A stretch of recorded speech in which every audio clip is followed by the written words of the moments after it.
Hey guys, ngayon guys, sasabihin ko sa inyo paano ako maglinis dito ng part ng aking table. Ito yung table ko guys, ito siya. Wala yung mga stuff niya kasi nandun sa baba. Bakit kasi ako ng bubble gum kaya may ninangata ako ngayon. So, kukunin muna natin yung mga gamit.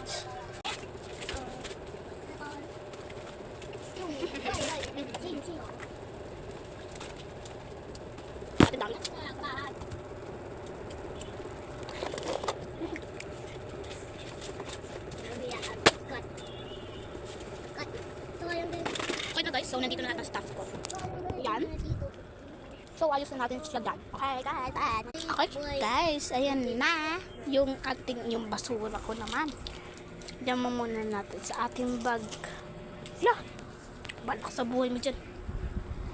Ayun yung stuff natin. Ayan. Ayan yung stuff ko. Ang dumi dyan kasi nagkalat yung kapatid ko. So, ayan na. Ito yung ginawa kong aking ginawang basta may video ako dito. Basta kung nanonood kayo, alam nyo kung paano ko ito ginawa. In-hyphen. Tapos may vampire ako. So guys, start with the leaders. Okay. Ay na auntie ko, nandito na tayo.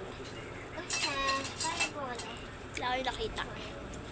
So guys, ang pangit. Ayun guys, akala nyo napagupit si ante. Ayan o. Napagupit si ante. Yan. Yan, napagupit ako. Liar yan. Pero totong napagupit ako. Pero hindi ganyan o. Hindi ganyan guys. Start na paglilinis. Guys, ito na. Ang mga kabating yan. Makinig kayo sa akin. Kanal ka ba? Sabihin mo ba? Kasi yung makukulo sa'yo ka nga. Yan ang start ng free-linis pa lang dyan. Kumisa ka, Abis naman ako isang linis. Kaya hindi medyo mabagal. Hindi naman mabagal sa paglilinis. Ito yung charging mama. Ouch. Linis sa second ko. Ayan, sa mga item dyan. Design ako na. Guys, wala kita tayo. Teka lang. Yan na siya guys. Tignan nyo. Tignan nyo lang guys. Pag hindi po maganda siya. Tignan nyo na. Ayan. Ang pagkaganda ng gawa. Ngayon lang pag-feel. So, ito yung pinakamaganda kong style na paglilinis. So, yung itlog na purple. Wala na siya kasi nandito na yun naman.